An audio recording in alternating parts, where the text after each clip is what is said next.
بعد فأعوذ بالله من الشيطان الرجيم بسم الله الرحمن الرحيم ومن يغفر الذنوب إلا الله صدق الله العظيم۔ درود شریف پڑھ لیجیے۔ توبہ استغفار کے حوالے سے ہماری گفتگو کا سلسلہ جاری ہے۔ گزشتہ نشست میں آپ کی خدمت میں یہ عرض کیا گیا تھا کہ نبی پاک صلی اللہ علیہ وسلم کا پاک ارشاد ہے کہ لوگوں توبہ کیا کرو، میں ہر روز اللہ رب العزت سے 100 بار توبہ کرتا ہوں۔ نبی پاک صلی اللہ علیہ وسلم جیسی عظیم ذات جو معصوم ہی نہیں سید المعصومین ہیں، وہ جب توبہ کا اہتمام فرما رہے ہیں، اس سے جہاں اور بہت سارے خیر کے مفاہیم ہیں، کم از کم 2 مفہوم تو فوراً سمجھ میں آتے ہیں۔ ایک تو یہ کہ توبہ سے اللہ کا قرب اور اللہ رب العزت کے ہاں جو ثمرات ہوتے ہیں وہ اتنے اعلیٰ ہیں کہ سید الانبیاء صلی اللہ علیہ وسلم توبہ کا اہتمام فرما رہے ہیں۔ 1 دفعہ نہیں، 2 دفعہ نہیں، 100 دفعہ توبہ فرما رہے ہیں۔ اور دوسرا اس کا مفہوم جو فوری طور پہ سمجھ میں آتا ہے کہ سرکار جب توبہ کا اہتمام فرما رہے ہیں تو باقی لوگ کس قدر محتاج اور ضرورت مند ہیں توبہ اور استغفار کے۔ لمحہ فکریہ ہے ان لوگوں کے لیے جو توبہ کی طرف متوجہ نہیں ہوتے اور باوجود متوجہ کرنے کے، توجہ دلانے کے متوجہ نہیں ہوتے۔ کہا جائے تو کہتے ہیں کہ مجھے تو یاد نہیں کہ میں نے کسی سے کوئی زیادتی کی ہو، مجھے تو یاد نہیں کہ میں نے کوئی گناہ کیا ہو۔ یعنی بڑے سمجھدار اور سنجیدہ متین لوگ اس طرح کی بات کرتے ہیں۔ چنانچہ جب خدا نخواستہ کسی پریشانی میں گھر جاتے ہیں تو آ کر کہتے ہیں کہ آج تک کسی سے کوئی زیادتی نہیں کی، آج تک کوئی ایسا غلط کام نہیں کیا، پتہ نہیں یہ آزمائش کیوں ہے۔ زیادتی کی یا نہیں کی یہ تو بات کا موضوع ہے، یہ تصور اور یہ سوچ اور یہ کہنا کہ آج تک کوئی غلط کام نہیں کیا یہ بذات خود گناہ ہے۔ فلا تزکوا انفسکم، اپنی پاکیزگی بیان مت کرو۔ هو اعلم بمن اتقى، کون متقی ہے، کتنا متقی ہے، یہ صرف اللہ پاک جانتے ہیں۔ اور توبہ کا اہتمام کرنا یہ اللہ رب العزت کو جہاں محبوب ہے وہاں توبہ ترک کرنا، دعاؤں کو چھوڑ دینا اللہ تعالیٰ کو انتہائی ناپسندیدہ ہے۔ چنانچہ قرآن کریم میں ارشاد ہے کہ وہ لوگ کہ جو تکبر کی بنا پر دعاؤں میں تساہل کرتے ہیں، دعاؤں کا اہتمام نہیں کرتے، ان کا یہ عمل اللہ تعالیٰ کو اتنا ناپسند ہے کہ قیامت کے دن اوندھے منہ گھسیٹ کر جہنم میں داخل کیے جائیں گے۔ کثرت سے توبہ استغفار کا اہتمام کیا جائے۔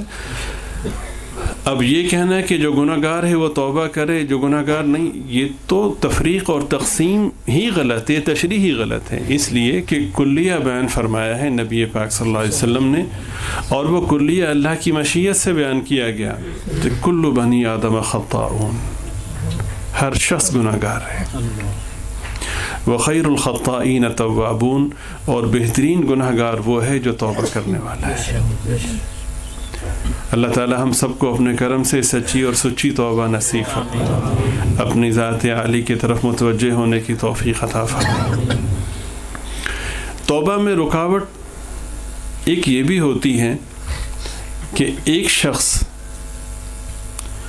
جو ایک عرصے تک مختلف گناہوں میں مصروف و مشغول رہا ہو اور حتیٰ کہ گناہ ہی اس کی پہچان بن گئے ہوں، تو اب جب توبہ کی طرف اسے راغب کیا جائے تو وہ یہ کہتا ہے جی کہ اگر میں نے توبہ کر بھی لی تو میری توبہ کو کون تسلیم کرے گا؟ میں نے اگر سر پہ ٹوپی رکھ لی، بھائی موبائل فون بند کیجیے، میں نے اگر سر پہ ٹوپی رکھ لی یا ہاتھ میں تسبیح پکڑ لی اور مسجد آ گیا تو تو لوگ یہی کہیں گے کہ 900 چوہے کھا کے بلی حج کو چلی. کون مانے گا؟ ایک نشست میں آپ کی خدمت میں عرض کیا گیا کہ آپ اپنا کام کیجئے. توبہ کرنا، اللہ پاک کے سامنے رونا دھونا، یہ ہمیں کرنا ہے. اس کے ثمرات کا ترتب وہ اللہ کے اختیار میں ہے. اور حقیقتوں سے بڑھ کے حقیقت یاد رکھیے کہ یہ ہو نہیں سکتا کہ بندہ تو اپنی ڈیوٹی پوری کرے اور اللہ رب العزت اپنے وعدے پورے نہ کرے. یہ ہو نہیں سکتا، ممکن نہیں ہے. وہ ذات تو منتظر رہتی ہے. حدیث پاک کا مفہوم ہے کہ اللہ رب العزت شام کے وقت انتظار فرماتے ہیں ان تمام لوگوں کا جو دن بھر گناہ کرتے رہے کہ آئیں اور آ کر کے رجوع کریں، توبہ کریں کہ میں ان کی توبہ قبول کروں. اور صبح انتظار فرماتے ہیں ان تمام لوگوں کا جو رات بھر جرائم میں، کوتاہیوں میں، زیادتیوں میں، سیاہکاریوں میں مصروف رہے. آئیں اور آ کر کے توبہ کریں. اور اللہ پاک انتظار فرماتے رہیں گے یہاں تک کہ سورج مغرب سے نکلنا شروع ہو جائے، یعنی قیامت آ جائے. وہ تو انتظار فرماتے ہیں. بندہ اپنا کام کرے، اللہ رب العزت اپنا وعدہ ضرور پورا فرماتے ہیں. اور ان کا وعدہ کیا ہے؟ ان کا وعدہ یہ ہے کہ تم ہم سے معافی مانگو، تم ہم سے توبہ کرو، ہم تمہاری توبہ کو قبول کریں گے. اور نہ صرف یہ کہ قبول کریں گے بلکہ اس طرح سے قبول کریں گے پچھلے سارے ریکارڈ کو محو کر دیں گے، ضائع کر دیں گے. التائب من الذنب کمن لا ذنب لہ، گناہوں سے توبہ کرنے والا ایسا ہے جیسے کبھی گناہ کیا ہی نہیں، ریکارڈ سے مٹا دیں گے اس شان کے ساتھ. اور اتنا ہی نہیں بلکہ سچی اور سچی توبہ اگر کریں گے تو وہ اتنا خوش ہوتے ہیں، اتنا راضی ہوتے ہیں کہ جتنے گناہ تھے ان کی معافی کے ساتھ ساتھ اتنی نیکیاں بھی اپنے خزانوں سے عطا فرمائیں. 1 کروڑ گناہ تھے، 1 کروڑ گناہوں کی معافی. خوبی کی بات یہ کہ 1 کروڑ گناہوں کی معافی کے لیے 1 کروڑ بار توبہ کی ضرورت نہیں ہے. 1 کروڑ گناہوں کی معافی کے لیے 1 بار سچی توبہ کافی ہے. شرط یہ کہ توبہ سچی ہو. توبہ کے سچے ہونے کی جو بنیاد ہے یا نقطہ ہے وہ حقیقی ندامت ہے کہ دل میں واقعی شرمندگی ہو، اپنے آپ کو چھوٹا سمجھے، اپنے آپ کو مجرم سمجھے، اپنے آپ کو گناہگار سمجھے. چنانچہ حدیث پاک میں ہے کہ الندم توبہ، توبہ تو نام ہی شرمندہ اور نادم ہونے کا ہے. تو 1 کروڑ گناہ نہ صرف یہ کہ معاف ہوں گے بلکہ اللہ رب العزت 1 کروڑ نیکیاں بھی عطا فرمائیں گے. ہم نے اپنے نصاب کی ایک کتاب میں ایک واقعہ پڑھا تھا کہ ایک آدمی تھا، طبعاً بھلا تھا، غریب تھا، تو وہ کسی سیٹ کے ہاں ملازم تھا. وہ جو سیٹ تھا وہ مختلف قسم کی لغویات میں، شراب میں اور جو بےہودگیاں ہوتی ہیں ان میں وہ ملوث رہتا تھا.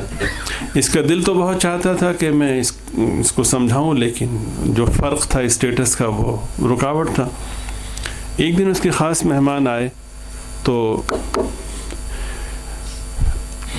اس نے اپنے ملازم کو 4 درہم دیے اور کھانے پینے کی کچھ چیزیں، بھائی توجہ سے بیٹھو تم کیا کرتا، کھانے پینے کی کچھ چیزیں منگوائیں اور کہا کہ جلدی آنا، خاص دوست تھے. یہ جب بازار گیا تو راستے میں دیکھا کہ ایک مجمع لگا ہوا ہے، تو اس نے سننے کی، دیکھنے کی کوشش کی کہ یہ کیسا مجمع ہے. دیکھا کہ مسجد کے دروازے کے کنارے ایک بزرگ ہیں اور ان کے پاس ایک بہت ہی غریب شخص بیٹھا ہوا ہے. تو وہ حضرت یہ فرما رہے ہیں کہ بھائی یہ آدمی میرے پاس ایک ضرورت مند ہے، اس کی ضرورت 4 درہم سے پوری ہو سکتی ہے، کوئی ہے جو 4 درہم اس کو دے اور ہم سے 4 دعائیں کروا لے. وہ بزرگ جو تھے انتہائی مستجاب الدعوات تھے. مشہور تھا کہ جس کے لیے جو دعا کر دیں تو اللہ رب العزت رد نہیں فرماتے تھے. اب اس کا بڑا جی چاہا، لیکن ساتھ ہی خیال ہوا کہ یہ 4 درہم تو میرے پاس ہیں، یہ میرے نہیں ہیں، اور اگر میں نے دے دیے تو وہ سیٹ صاحب نے تو میری وہ حجامت کرنی ہے کہ علمان والحفیظ. بہرحال یہ گو مگو میں تھا. اس نے کہا کہ چلیں دیکھتے ہیں اللہ وکیل. یہ آگے بڑھا اور اس نے حضرت کی خدمت میں 4 درہم پیش کر دیے. حضرت نے وہ لیے اور ضرورت مند کو دیے کہ جائیں بھائی آپ اپنا کام کریں. حضرت نے فرمایا کہ ہاں بھائی بولو کیا چاہتے ہو. 4 دعائیں جو ہم نے جو تم سے وعدہ کیا ہے. اس نے کہا جی کہ سب سے پہلی تو میری یہ درخواست ہے کہ آپ دعا کیجئے کہ اللہ تعالیٰ میرے مالک کو ہدایت دے. جن کے پاس میں کام کرتا ہوں اللہ انہیں ہدایت دے. حضرت نے دعا کی, سب نے آمین کہا. حضرت نے فرمایا کہ اچھا دوسری دعا. کہا جی آپ دعا کیجئے کہ یہ جو میں نے 4 درہم خرچ کیے ہیں یہ میرے مالک نہ صرف یہ کہ مجھے معاف کر دیں بلکہ اللہ تعالیٰ مجھے اس کا نعم البدل بھی عطا فرمائے. حضرت نے دعا کی, سب نے آمین کہا. کہا کہ تیسری دعا. تو کہا تیسری دعا آپ یہ کریں کہ اللہ تعالیٰ میں چونکہ غلام ہوں تو اللہ پاک مجھے آزادی نصیب فرمائے. تو یہ بھی دعا ہو گئی, سب نے آمین کہا. چوتھی دعا. حضرت دعا فرمائیں کہ اللہ تعالیٰ میرے مالک کی اور جو جتنے دوست ان کے آئے ہیں اللہ سب کی بخشش فرمائے. حضرت نے دعا کی, سب نے آمین کہی. اب یہ دعا کروانے کے بعد خالی ہاتھ واپس آیا. جب داخل ہوا گھر میں تو سیٹھ صاحب انتظار کر رہے تھے, بڑے غصے میں تھے. دیکھا ہاں بھی خالی ہاتھ آ گئے کہ جی خالی ہاتھ. سامان منگوایا تھا وہ کیوں نہیں لائے؟ تو اس نے ہاتھ جوڑ لی. اس نے کہا جی پہلے میری بات سن لیں پھر جو چاہے میرے ساتھ سلوک کیجیے گا. ہاں کہو کیا ہوا؟ کہنے لگا جی کہ ایسے ایک بزرگ تھے, وہ ایک مسجد کے دروازے کے باہر کھڑے ہوئے تھے, ایک ضرورت مند تھا ان کے پاس. تو انہوں نے کہا کہ جو 4 درہم مجھے دے کہ میں ان کی ضرورت کے پورا کرنے کے لیے انہیں دے دوں, اس کے لیے میں 4 دعا کروں گا. تو مجھے جو ضرورت مند تھا اس پہ بڑا رحم آیا تو میں نے حضرت کو پیسے دیے. حضرت نے میرے سامنے اس کو دے دیے. اس نے کہا اچھا وہ 4 دعائیں کون سی تھیں؟ اس نے کہا جی کہ پہلی دعا تو یہ تھی کہ اللہ تعالیٰ مجھے میرے آقا کو اور جتنے لوگ آئے ہوئے ان سب کو ہدایت دے. اس نے صاف صاف بتایا. یہ کہنے کی دیر تھی. اس نے کہا رک ذرا ٹھہر. اور نے کہا تجھے گواہ بنا کے کہتا ہوں آج کے بعد شراب اور جتنی برائی ہیں سب سے توبہ کی. اور اس کے سامنے ساری بوتلیں توڑ دیں, شراب بہا دی. دوسری کون سی دعا تو نے کہی؟ اس نے کہا جی میں نے کہا کہ یہ جو 4 درہم ہے میرا جو آقا ہے مجھ سے ان کی باز پرس بھی نہ کرے اور مجھے یا اللہ تو نعم البدل عطا. کہنے لگے اچھا جا تجھے یہ معاف کی ہے. اور اتنا ہی نہیں, اندر گئے اور 4 بڑی بڑی تھیلیاں جو دیناروں سے بھری ہوئی تھیں وہ لا کر کے دی کہ یہ تیرا ہدیہ ہے. پوچھا تیسری دعا کون سی کروائی؟ تو کہا کہ جی تیسری دعا یہ کروائی کہ اللہ مجھے آزادی نصیب فرمائے. تو فرمایا کہ وہ کہنے لگا کہ جا میں نے تجھے کھڑے کھڑے آزاد کیا. چوتھی دعا کون سی کروائی؟ اس نے کہا جی کہ چوتھی دعا میں نے یہ کروائی کہ اللہ تعالیٰ میری, آپ کی اور یہ جتنے آپ کے دوست ہیں ہم سب کی بخشش فرمائے.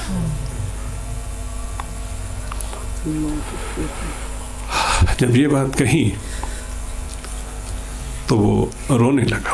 اللہ اکبر. اس نے کہا کہ میرے بس میں جو تھا وہ میں نے کر دیا ہے, ای بخشش والا معاملہ میرے اختیار میں نہیں. خیر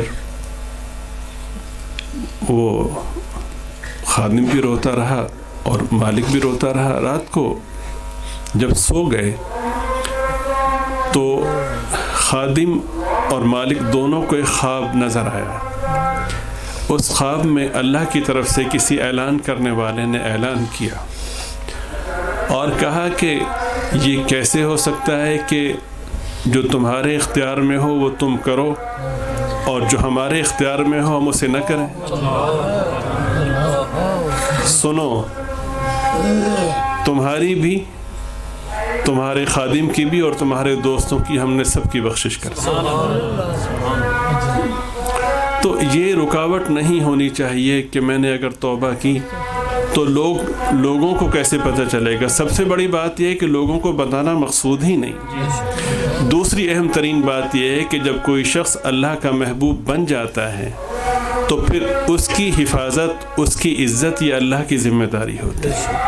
اللہ تعالیٰ مجھے، آپ کو، ہم سب کو سچی اور سچی توبہ نصیب فرمائے، ہمارے گناہوں کو معاف فرمائے، دارین میں پردہ پوشی کا معاملہ فرمائے۔ وآخر دعوانا ان الحمد للہ رب العالمین۔